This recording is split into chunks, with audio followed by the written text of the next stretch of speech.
segala-galanya, maha segala sesuatu adalah wujud hakiki ketika tembus pandangan itu. Sebenar-benarnya yang paling bernyata kalau orang itu tidak buta mata hatinya. Kalau seperti itu lebih parah daripada kaum mujassimah yang mengataskan Allah itu ada di atas, duduk. Ketika sudah masanya muncul, tidak akan ada yang bisa membendung karena ini haknya Allah. Dan akan terus berlanjut sampai akhir zaman. Tapi yang namanya orang-orang yang sudah bertauhid tidak akan pernah gentar. Perbaiki diri, bercermin kepada diri, baca diri, bukan baca kitab orang. Sesaknya menyerupakan apa? Menyerupakan apa Allah dengan Muhammad? Muhammad yang mana kau maksud? Mengakui hak Allah, tapi akunya Allah menyaksikan Nur Muhammad, bukan turun di akuannya Nur Muhammad, apalagi akuannya Adam. Jadi kalau orang berbicara jangan lihat kepada orangnya, langsung kepada kalamullah. Sementara orang banyak mengaku muslim, mengaku Islam saja, belum tentu Islam. Mematikan sementara mata kita, memfokuskan di situ. Telinga kita itu khalwatnya begitu dulu.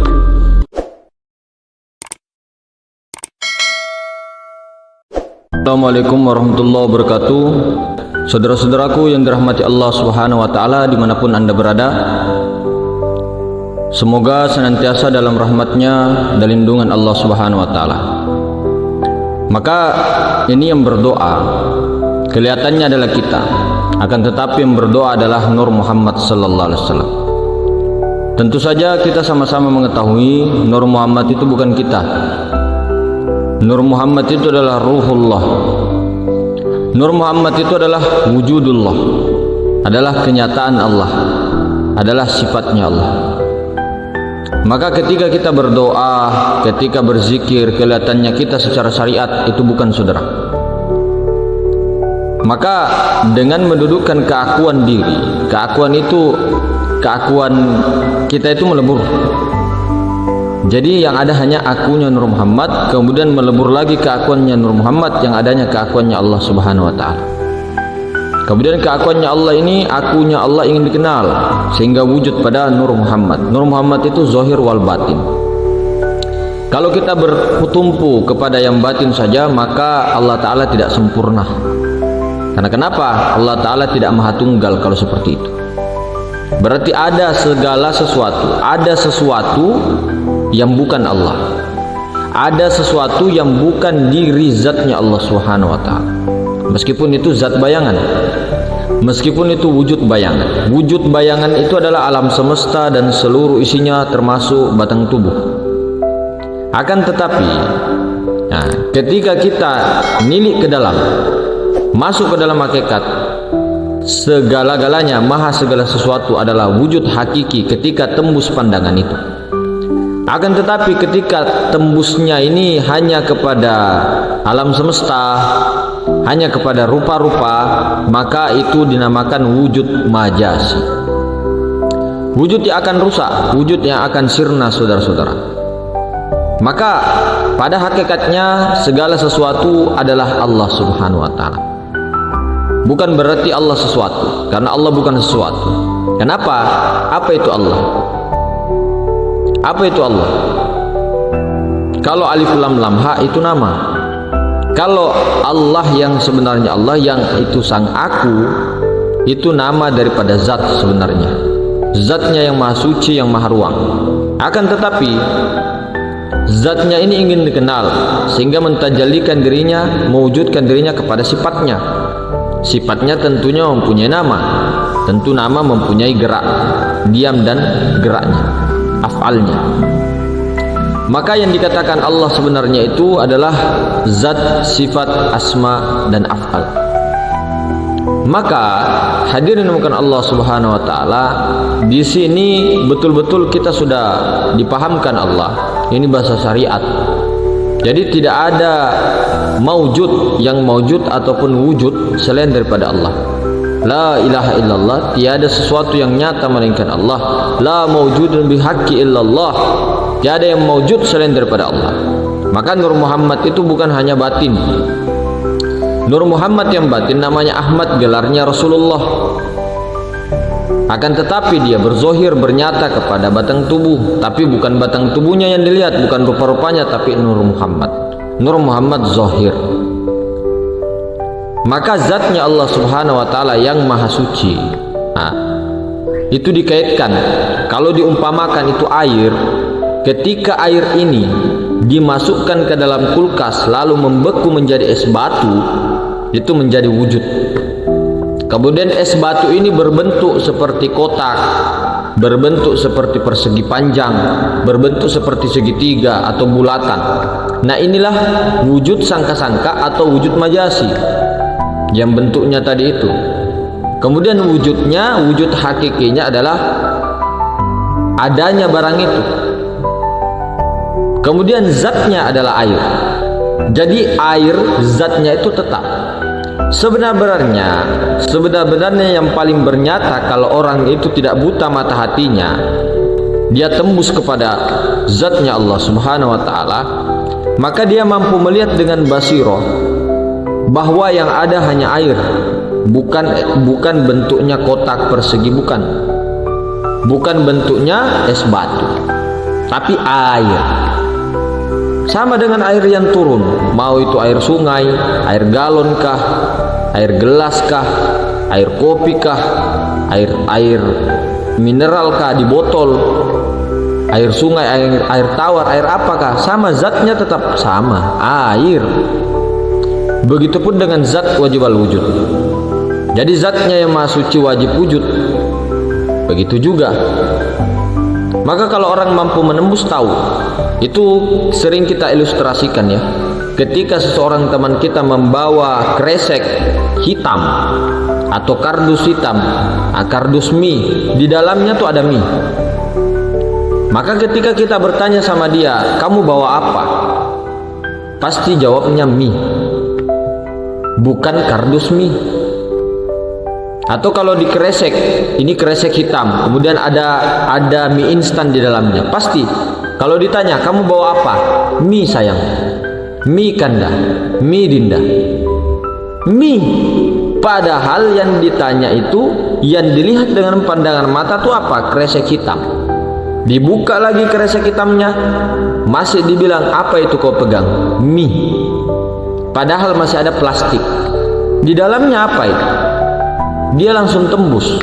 Maka orang-orang tak sadar sebenarnya, kita tak sadar dengan perumpamaan-perumpamaan yang Allah Ta'ala berikan, dengan isyarat-isyarat yang sangat banyak. Nah, kemudian kita jangan goyang ketika kita difitnah, misal oleh saudara-saudara kita kah, atau orang tua kita kah, atau apakah, ketika di dalam menjalankan ilmu ketauhidan. Memang ujiannya banyak, tetap beradab, tetap berakhlak kepada orang tua. Akan tetapi begini, kepada semuanya, anak dan semuanya. Akan tetapi begini, jangan dalam pandangan batin kita memandang segala sesuatu itu adalah makhluk. Segala sesuatu ketika ditarik keluar memang makhluk, semuanya makhluk. Semuanya muhaddas, semuanya baharu, semuanya hancur. Akan tetapi ketika kita memandang sesuatu itu ke dalam, itu adalah wujud hakiki zat wajib al-wujud, bukan kepada bentuknya. Jangan salah paham, banyak orang yang salah paham. Kalau seperti itu lebih parah daripada kaum mujassimah yang mengataskan Allah itu ada di aras, duduk. Itu lebih parah kita kalau begitu. Tidak, bukan itu. Jadi tauhid yang totalitas, yang bagaimana kita sama-sama mengetahui wal awalu wal akhiru wal zahiru wal batin, itulah Allah Ta'ala. Wujudnya pada Muhammad awal, Muhammad akhir, Muhammad zahir, Muhammad batin. Jadi Nur Muhammad inilah yang dikatakan sebenarnya yang bernama rahasia itu. Sebenarnya Nur Muhammad inilah yang awal akhir zahir batin, inilah yang sebenarnya kalau mau tahu. Karena Muhammad awal, Muhammad akhir, Muhammad zahir, Muhammad batin ini sudah mencakup segalanya. Sudah mencakup zat, sudah mencakup sifat, juga sudah mencakup asma, sudah mencakup af'al. Muhammad ini apa sih? Nur Muhammad itu apa sih? Nama Allah. Nama Allah Muhammad. Muhammad itu nama Allah, nama kezohirannya, nama wujudnya, nama sifatnya. Nama dan wujudnya, sifat. Kan mustahil di dunia ini secara khariqul adat api berpisah dengan panas, kopi berpisah dengan manisnya, gula dengan manisnya, asin dengan garamnya, api dengan panasnya, cahaya dengan mataharinya. Memang ada segala sesuatu itu, kalau Allah Ta'ala mau tarik zatnya atau sifatnya itu bisa saja. Tapi di sini kita pakai akal robbaniyah. Adakah zat berpisah dengan sifat? Tidak ada, semua berpasang-pasangan. Tidak ada. Maka inilah yang mampu diperjalankan Allah Ta'ala ketika memahamkan itu. Kemudian memang pantas di dalam perjalanan-perjalanan seperti itu, memang wajar kebingungan, keresahan, bahkan semakin hari mungkin kita semakin bingung atau semakin emosi atau apa.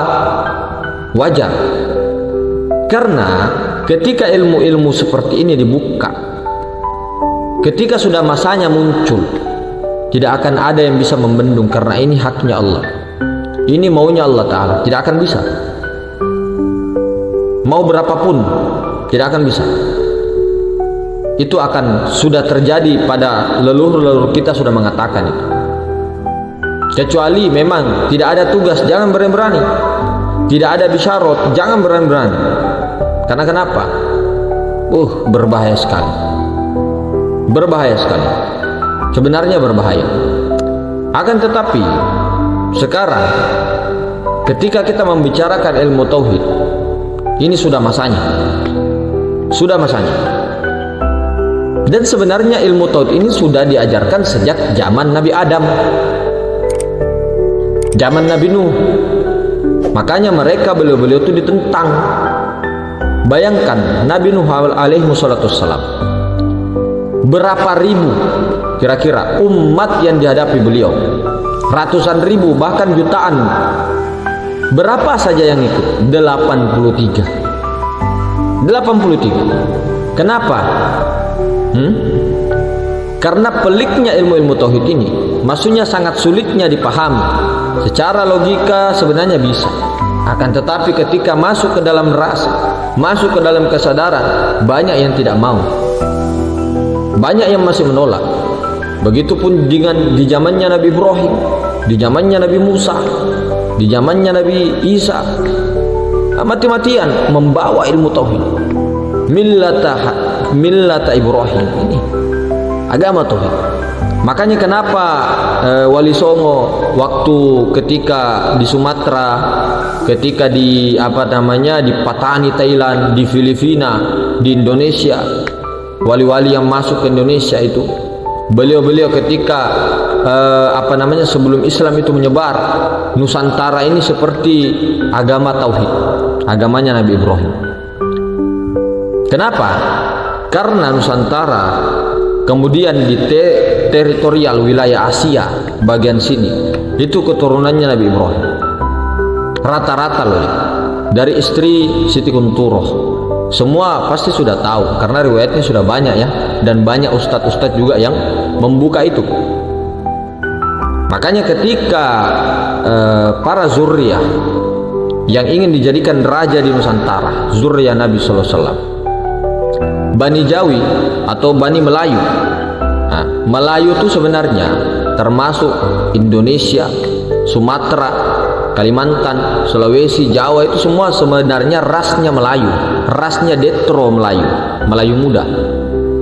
Malaysia, Filipina, semua Melayu, cuma dipisahkan oleh penjajah karena ada suatu tugas khusus di masa itu, dan akan terus berlanjut sampai akhir zaman. Tapi yang namanya orang-orang yang sudah bertauhid tidak akan pernah gentar, tidak akan pernah terkesan. Mau dia diapakan saja, santai saja. Sekali layar terkembang, pantang biduk surut ke pantai. Sekali sudah jalan terus. Sekali sudah melangkah terus. Sekali cinta, cinta terus. Jangan sekali cinta di belakang benci. Tidak. Itulah sifat kesatria. Sekali satu, tidak 1, 2. Oh, besok 2, besok 3, besok 4. Tidak. Sekali satu. Sekali tertancap masuk ke dalam. Jangan dilepas.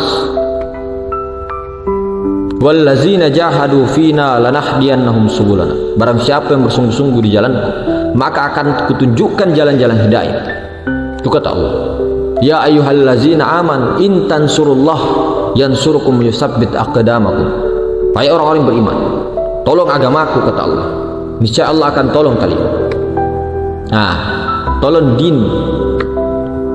Masalahnya bagaimana kita mau menolong kalau kita saja belum masuk ke dalam muslim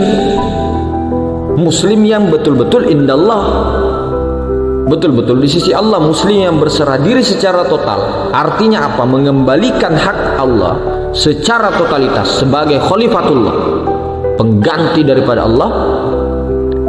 Akan tetapi ketika kita masih ada rasa-rasa yang melihat, yang mendengar, yang berkuasa, yang berkehendak, segala-galanya, khalifah macam apa itu? Bukan khalifah, iblis. Silakan, memang iblis kita. Bolehlah kita flashback di masa-masa lalu kita. Ketika kita masih remaja atau masih anak-anak kecil, SMP, SMA atau apa, kemudian sampailah 20 tahun, 30 tahun, 40, 50 tahun, semua ilmu-ilmu yang kita dapat, pernah tidak kita memulangkan itu? Pernah enggak tidak merasa bahwa itu bukan ilmu kita? Bahkan kita sering, dapat ilmu sini, dapat ilmu sini, dapat ilmu sini, dapat ilmu sini, untuk diperdebatkan. Padahal kebenaran yang hakiki, siapa yang menjamin? Kalau orang selalu menyalahkan orang dikarenakan karena dia hanya baru memegang belalainya gajah, baru memegang telinga gajah, baru memegang kakinya gajah, apalagi kalau katak di dalam tempurung. Perbaiki diri, bercermin kepada diri, baca diri, bukan baca kitab orang.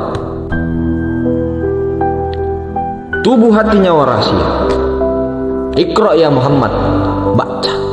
Baca apa? Baca orang. Lalu bagaimana dengan orang-orang yang tinggal di gua sendirian, dibuang? Apa yang mau dibaca orang?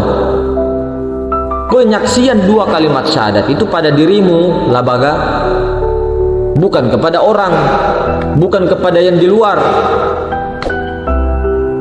Kembali ke rahmatullah, innalillahnya. Rahmatullah itu yang mana? Di sana yang mana? Ini yang kau bilang maruang yang mana? Kalau kamu dibilang di situ, berarti kamu menempatkan Allah. Kembali ke rahmatullah itu kembali kepada rahmatnya Allah, tidak kemana-mana. Karena Allah itu tidak kemana-mana, tetap bako. Tidak bisa dibilang di atas, tidak bisa dibilang di bawah, tidak bisa dibilang di depan, di belakang, di kanan kiri, meliputi. Jadi apa yang kau mau bawa? Kalau bukan kau punya rahmatullah, rumah, istana, kerajaan, diutus apa untuk apa? Wa ma arsalnaka illa rahmatan lil alamin. Aku tidak mengutus, aku mengutusmu Muhammad hanya untuk rahmat seluruh alam. Rahmat seluruh alam, alam semesta itu batang tubuhmu, labaga, secara hakikat. Jadi Nur Muhammad diutus untuk batang tubuh, untuk merahmati batang tubuh, untuk menyaksikan, mengembalikan itu semua haknya Allah Ta'ala, sehingga berpulang ke rahmatullah itu secara sempurna. Bukan kemana-mana, tidak kemana-mana. Maka setelah itu barulah ditempatkan di tempat yang sebenar-benarnya, sebelum dikubur atau setelah dikubur, hilang. Mau percaya, mau tidak percaya, mau percaya tidak percaya, itu terserah Anda. Kalau dibilang sesat, silakan sesatnya.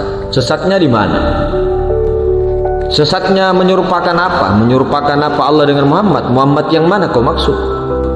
Muhammad Toha kah? Atau Muhammad penjual gorengan? Atau Muhammad yang mana? Karena banyak itu. Kalau Nabi Muhammad SAW, beliau mempunyai Nur Muhammad, kita juga. Tapi Nur Muhammad yang paling besar, yang paling sempurna, yang paling luar biasa adalah Nabi Muhammad SAW, uswatun hasanah. Kalau kita hanya percikan-percikan, beliau itu kalau berjalan tidak ada bayangan, saking terangnya, saking luar biasanya beliau. Adalah kita ini berak ini berak ini kayaknya bau, keringatnya bau, kencingnya bau. Beliau tidak. Meskipun ada orang mengatakan, oh tidak, secara hakikat saja itu matamu secara hakikat. Betulan itu. Tidak mungkin ada kenyataan kalau tidak ada hakikat. Tidak mungkin ada hakikat kalau tidak ada kenyataan. Berduaan, berdampingan lah baga. Tidak hanya hakikat, surga itu neraka di sini saja. Iya, kita tahu lah baga. Semua tahu ada hakikat, ada juga syariat. Apa sih syariat itu? Apa syariat? Kenyataan. Orang-orang dengan sombongnya mengatakan, apa itu syariat, rendah sekali, dasar. Matamu, dasar. Kenyataan lah baga. Dari martabat ahadiyah, wahda wahidah sampai insan. Martabat insan itu bernyata, nyata senyata-nyatanya itu syariat. Di mana kau mau ini? Kamu naik tidak turun. Mi'raj ke kosong, di kosong terus. Di kosong memang terus akuannya, tapi menyaksikan wujudnya sendiri. Karena aku itu ingin dikenal, makanya tarki dulu. Itulah susahnya kalau dari bawah ke atas. Tapi kalau dari atas turun enak. Langsung ke dijelaskan daripada awal mula kejadian, baru turun, enak sekali tuh. Turunnya bukan turun kesadaran aku ke akunya Adam lagi, tidak lah baga. Bukan lagi turun kesadarannya ke akunya Nur Muhammad, tidak. Keakuannya Allah, mengakui hak Allah, tapi akunya Allah menyaksikan Nur Muhammad, bukan turun di akuannya Nur Muhammad, apalagi akuannya Adam. Jadi memang pertama itu kita naik mi'raj, maksudnya ke dalam mi'rajnya ke 7 langit, maksudnya kudrah iradah ilmu hayat sama basur kalam tuh sampai langit ke 7, masuk ke sidratul muntaha, kesadaran tertinggi yaitu akuannya Allah. Kemaharuan jangan kesana deh, ke dalam itu tembus, ke dalam ada kolbu, di dalamnya ada ruh, di dalamnya ada mahruang. Kenapa? Ya tapi memang perlu hidayah. Tapi begini, sebenarnya perkara-perkara yang sudah jelas seperti ini, itu sebenarnya tinggal di-PR-kan bagaimana mesra, dimusyahadakan sampai fana, difanakan terus sampai bako. Tapi jangan mengejar bako, musyahadakan terus saja, fanakan terus saja diri. Keakuan itu terus bakoknya Allah Ta'ala sendiri yang membakokkan itu tanpa kita mengaku. Maksudnya begini, tanpa kita mengatakan saya ini sudah bakok, saya ini saudara sudah hilang keakuannya. Enggak, kalau kamu bilang itu batal, diam aja. Enggak perlu ngomong saya tuh semenjak begini saya sudah hilang keakuannya. Maka hilang keakuan kalau begitu. Itu kalau orang-orang yang makomnya tinggi, misal kita dibawakan wali-wali Allah itu dengar kita itu begitu, rasanya itu pengen muntah. Maksudnya rasanya itu pengen ketawa begitu. Kalau orang-orang yang level-level di atas, kalau macam kita ini wajar. Kita ini ya orang-orang yang betul-betul baru belajar. Maksudnya kita semua sama. Tidak ada yang mengatakan bilang sudah di atas, tidak ada. Jadi kalau orang berbicara jangan lihat kepada orangnya, langsung kepada kalamullahnya. Jadi ketika ada anjing yang tiba-tiba berbicara secara rohani atau kodok atau monyet memberikan petunjuk di situ, kita mampu terima. karena yang dilihat afalnya Allah, bukan kepada orangnya. Mau orang amalkan tidak amalkan, jangan lihat orangnya. Karena kalau kita melihat sisi manusianya, sisi orangnya, kita tidak mau lagi ikut sama siapa-siapa. Maksudnya kita tidak mau lagi berteman sama siapa-siapa. Karena kita melihat makhluknya, bukan tembus. Kalau orang tembus tidak begitu. Jadi perlu dipahami itu. Tidak serta-merta kita ini begini, begitu dengan keakal-akalan kita ini. Mau begini, tidak. Makanya itu ada ilmu syariat, ilmu hukum. Nah, untuk mengatur. Ya. Ilmu apa? Ilmu adat, ilmu budaya, ilmu apa? Terserah lakum dinukum waliyadinkum. Yang penting kita itu tidak menyalahkan orang. Jangan selalu berbangga dengan kaki gajah yang kau baru pegang itu. Berapa hadis sih kamu hafal? Misal kalau kita tanya diri kita, 10.000 kah? 10 saja. Satu huruf saja dikaji, walaupun kajiannya kita ini bisa kelihatannya mengkaji, belum tentu juga benar. Lalu di manakah kebenaran? Saya tanya, coba tanya kepada diri kita, siapa yang benar? Di mana kebenaran itu? Sementara orang banyak mengaku muslim, mengaku Islam saja, belum tentu Islam.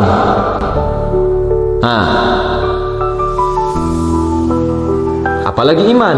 Wah, itu betul-betul perlu kita ini introspeksi diri saja, tidak perlu keluar. Sapu-sapu itu rumahmu, banyak sarang laba-laba.